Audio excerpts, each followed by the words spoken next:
दश अवतारातील विष्णूंचा 7वा अवतार कोणता? राम अवतार.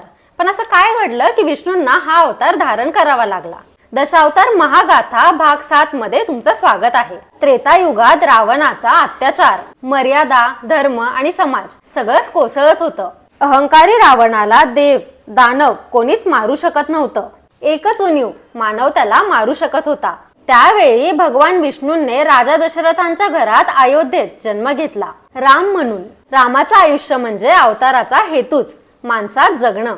राज्य मिळणार होतं, पण पितृवचनासाठी वनवास. वनवासात सीताहरण, सेना नाही पण वानरांशी मैत्री करून धर्मयुद्ध, शत्रू अपराजित, तरीही संयम आणि मर्यादा सोडली नाही.